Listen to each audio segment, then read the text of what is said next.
C'est plutôt une question un peu plus générale, donc de savoir un peu c'est quoi la vision d'ensemble et quels sont, on va dire, les grands projets et genre quelles sont les préemptions que vous voulez faire sur via les DIA, parce qu'en fait justement C'est pas une question sur une DIA, ça, monsieur Couturier. Oui, quelles sont les questions sur les DIA présentées ici? Monsieur Mauger. Bon, je trouve d'abord, bonjour à tous, chers collègues. Je trouve que ce début de conseil municipal est un petit peu tendu. Et juste pour le point sur les DIA, il s'agit de la liste des biens qui passent chez les notaires et qui ne sont pas préemptés par la ville. Donc le sujet, c'est bien le sujet de la préemption dans les DIA. Voilà, et donc on a le droit de vous interroger sur votre politique en matière de préemption. En commission, vous nous avez expliqué que vous aviez l'intention d'avoir un recours à Vallée Sud Développement, notamment pour les préemptions de commerce. Quels sont les secteurs de la ville dans lesquels vous comptez effectivement utiliser cette possibilité? Dans quel but? Alors n'hésitez pas à poser une question écrite sur ce sujet. En matière de construction. Ce n'est pas une question sur les DIA. Quelles sont les questions? Mais non, quelles sont les questions sur les DIA, monsieur Mauger? Il y a plusieurs DIA, on en a travaillé. J'ai répondu à l'ensemble des questions strictement sur les DIA en commission. Quelles sont les autres questions sur les DIA? Les DIA, c'est ce que vous ne préemptez pas. Non. Donc c'est votre politique de préemption qui est liée à ces DIA. Je suis désolé. Bon, vous avez une manière de mener les débats assez stricte. Ben voilà, oui, on espère quand même que vous allez... C'est difficile, ça change. Bon, est-ce qu'il y a d'autres questions sur les DIA? Mais oui, c'était mieux. Visiblement, on n'aura pas de réponse. Il faut pas. Quelles sont les questions sur les DIA? J'en vois pas, je vous remercie. Hop, merci. On passe au premier point de l'ordre du jour qui est le règlement intérieur. Donc mes chers collègues, nous passons donc à ce point qui concerne l'adoption donc du règlement intérieur du conseil municipal.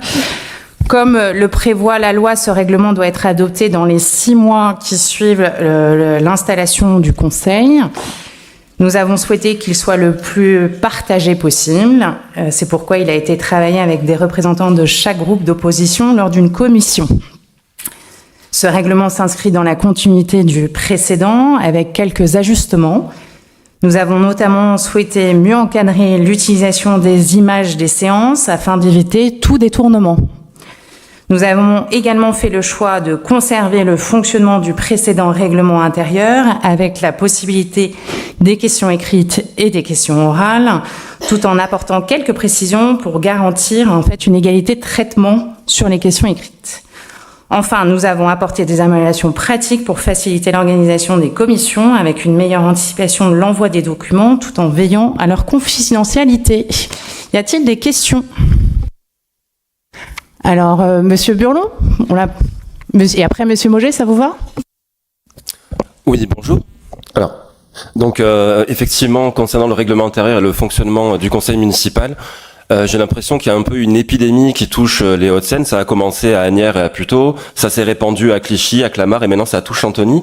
Je parle évidemment, vous voyez où je veux en venir, du fait que ce conseil municipal, il est 9h30, on est arrivé ici à 9h, donc on s'aperçoit que ces conseils municipaux organisés très tôt le matin touchent particulièrement des villes gérées par la droite, et plus particulièrement par la droite LR. Je ne sais pas si c'est le fruit du hasard. Bon. Ce que je voulais dire, c'est que le fait que le conseil municipal soit organisé à 9h du matin, ça pose plusieurs problèmes. Déjà, il y a des élus qui sont dans l'opposition et qui ne touchent pas d'indemnité. Il y a beaucoup de villes. Je vais prendre l'exemple de Beau-la-Reine, à côté, où le conseil municipal avait été organisé à 14h. C'était pas le matin, mais c'était en pleine journée, sur des moments où les gens travaillent, quand ils ont un travail. Et donc, les élus d'opposition n'ont pas pu siéger. Ils étaient 7, il y en a qu'une seule qui a pu venir siéger.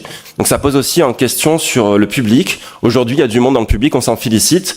On n'y est pas pour rien, on a demandé aux gens de venir, parce que c'est aussi comme ça que les choses fonctionnent. Le conseil municipal n'est pas une caisse d'enregistrement, c'est un lieu évidemment de débat qui doit être ouvert au public. Aussi, la question que je vous pose, c'est pourquoi avoir fait ce choix, puisque c'est une première. Alors, je ne sais pas si on doit déboucher le champagne, il y a des premières un peu plus intéressantes, mais en tout cas, oui, mais symboliquement. Et effectivement, quelles ont été vos motivations? Alors, je sais que les arguments qui sont employés dans les autres villes, c'est que l'opposition parle trop, le conseil municipal, on l'a vu la dernière fois, finit trop tard. Mais quelles sont les raisons de l'organisation de ce conseil à 9h du matin? Alors, merci. Je vous remercie. Alors, je sais pas si c'est une épidémie. J'estime qu'à 9h du matin, c'est pas 7h du matin, c'est pas tôt. C'est l'heure à laquelle généralement les gens vont travailler. Donc, pour moi, il n'y avait pas de sujet de trop tôt ou pas assez tôt. Je termine juste ma phrase, je vous remercie, et il me semble en fait assez juste de réfléchir, de se dire qu'en fait à minuit, 1h du matin, ayant travaillé toute une journée, on est peut-être moins frais, moins réactif dans nos questions-réponses, et que je pense qu'en fait à 9h du matin, tout le monde a fait une bonne nuit et est complètement disponible pour en fait être dans les échanges. Et je terminerai, Madame Donovan, aussi en disant qu'en fait je suis pas toute seule. Moi, je pense aussi à l'administration qui est derrière moi, qui enchaîne en fait des jours, des heures supplémentaires. Quoi, il faut pas oublier qu'il y a des personnes qui travaillent et qui se font quand même des journées qui démarrent à 9h et qui peuvent se faire terminer à 2h du matin, comme on l'a bien vu. Voilà. Donc, j'estime pour le bien de l'administration, pour le bien de tous, faire des conseils municipaux à 9h, ça peut être aussi une bonne idée. Vous verrez que j'ai quand même proposé d'alterner le prochain aussi à 19h. Voilà, d'être aussi dans l'écoute de ceux qui me disent, en fait, c'est difficile de poser aussi des demi-journées et des journées de travail, mais je vous rappelle que les employeurs vous donne la possibilité de pouvoir participer aux conseils municipaux. Donc voilà, je ne vous empêche pas d'être là. Je suis même très contente de voir tout le monde qui est présent. C'était pas le cas au conseil de territoire hier et Monsieur Moget s'en est ému et à juste titre. Là, je vois qu'on est quand même bien nombreux. Donc on est même plus nombreux à matin à 9h qu'à un conseil de territoire à 18h30. Madame Donovan et Monsieur Moget d'abord ou Madame Donovan, comme vous voulez. C'était juste pour rebondir parce que vous avez dit à très juste titre, 9h c'est l'heure où les gens travaillent. Effectivement, les membres de l'opposition ont un travail extérieur, comme d'ailleurs des membres...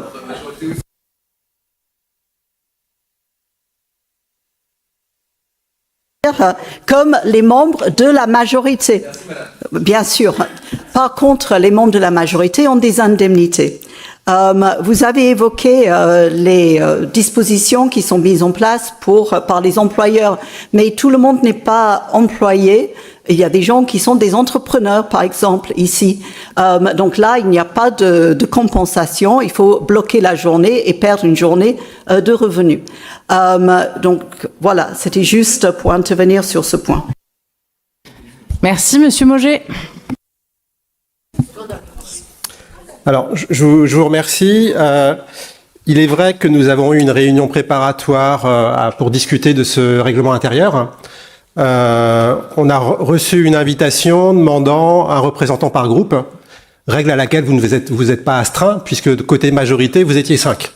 Déjà, c'est une manière de travailler un petit peu particulière, on va dire. Alors, par rapport aux différents... Moi, j'avais proposé notamment que sur l'article 2, il soit précisé que les conseils municipaux se tiennent chaque trimestre glissant. Vous avez souhaité maintenir la formulation sous forme de trimestre civil. Je trouve ça dommage parce que les Antoniens sont peut-être pas au courant, mais d'habitude, chaque mois de septembre, il y a un conseil municipal. Là, ce sera pas le cas. Vous nous avez annoncé un conseil municipal qui se tiendra uniquement en novembre prochain. Donc, ça veut dire que pendant 4 mois et demi, il n'y aura pas de conseil municipal.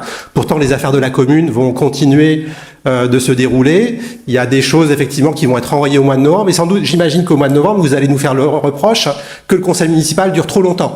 Je pense qu'il ne faudra pas s'en étonner, Madame le maire.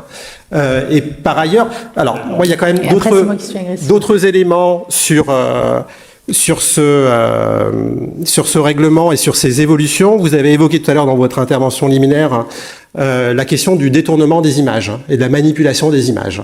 Moi, j'ai regardé de nouveau, suite à la discussion que nous avons pu avoir justement en amont, ce qui avait pu être diffusé. Je n'ai rien vu de particulièrement choquant. Des images, des extraits de conseils municipaux, évidemment, puisque lorsque le conseil dure plusieurs heures, on ne va pas tout reprendre, ont été diffusés.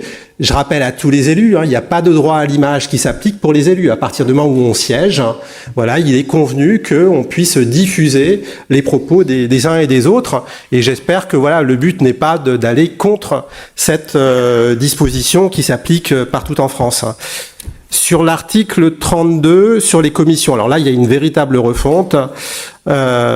D'abord, on vous félicite vraiment, notamment au niveau des services, pour l'envoi à l'avance des projets de délibération en amont des commissions. C'est quelque chose, effectivement, dont vous avez pu parler, on a pu voir sa mise en application extrêmement stricte, et dont on se réjouit.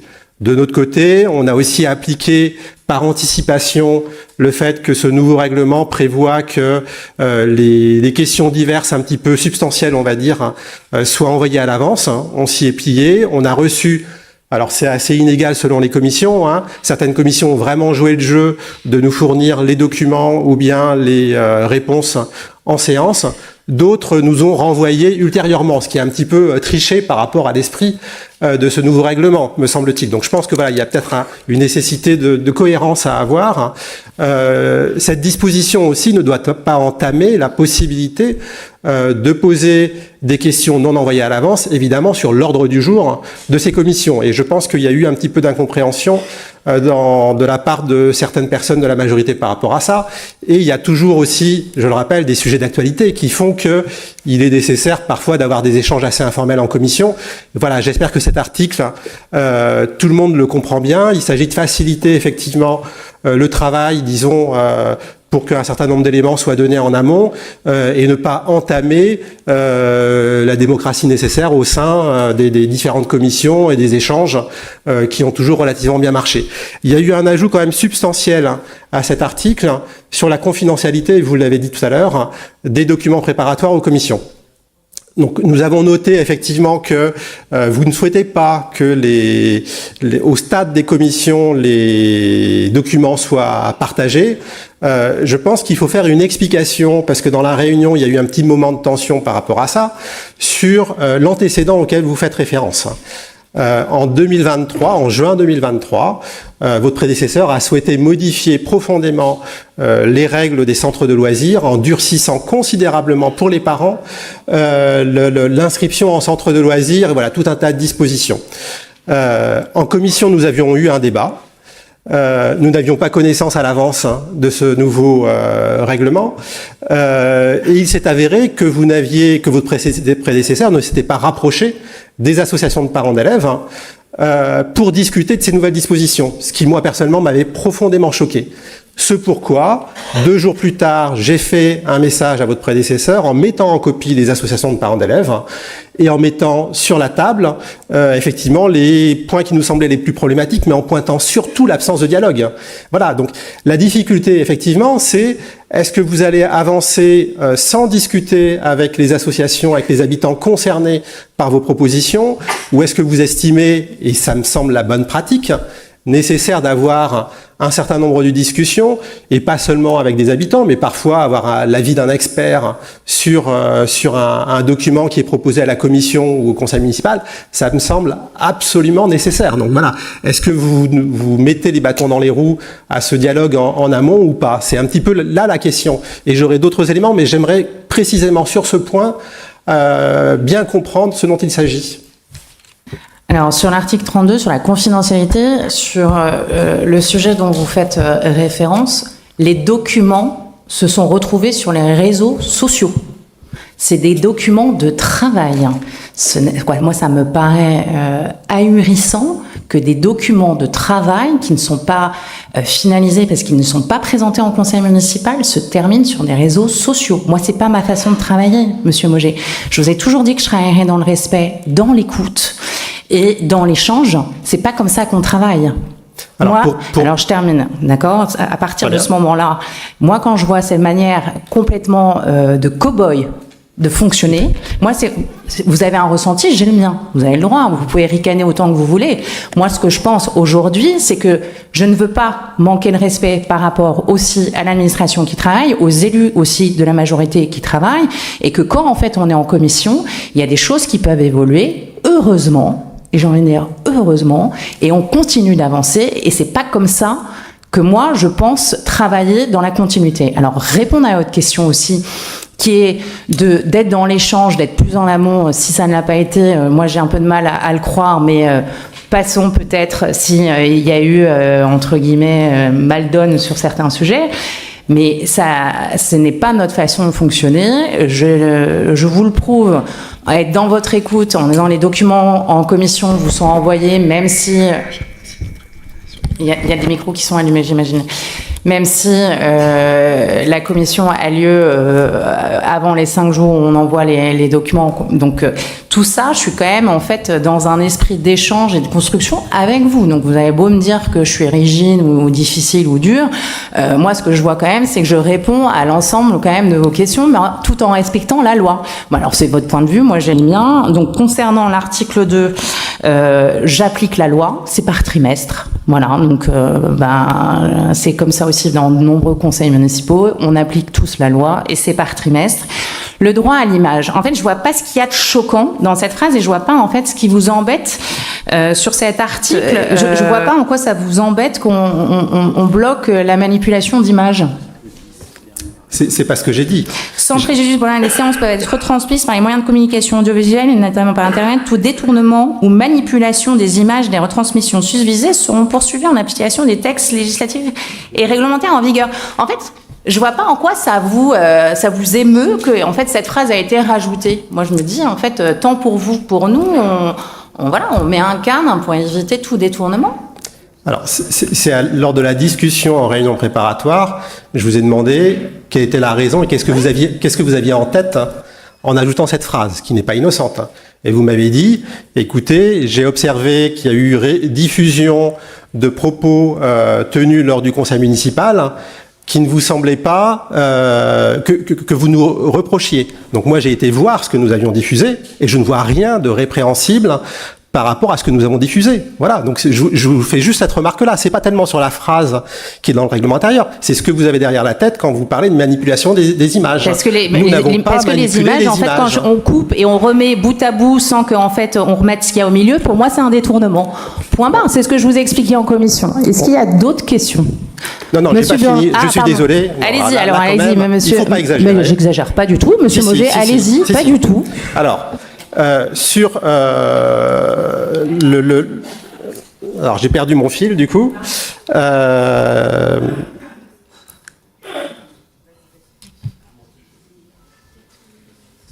Bon, je vais laisser mon collègue Benjamin Burlon intervenir et je reviendrai dessus après. En tout cas, pouvez-vous répondre à ma question qui concerne strictement la tribune d'expression dans le bulletin municipal, à savoir est-ce qu'il serait possible que l'opposition dans cette ville puisse s'exprimer dans des bonnes conditions, dans le cadre du journal municipal, puisque vous plaignez que sur les réseaux sociaux, ça part dans tous les sens, ben là au moins il y a un cadre que vous pouvez maîtriser puisque c'est encadré par la loi. Je vous remercie, monsieur Burlon. En fait, j'ai répondu à votre question pour le journal municipal. J'applique le même règlement que la dernière fois. Voilà ma réponse. Monsieur Mauger. Non, mais donc il y a quand même ce qu'on observe finalement, c'est que là où le règlement était relativement dur, comme sur le manque d'espace pour l'expression des groupes d'opposition, vous êtes dans la continuité.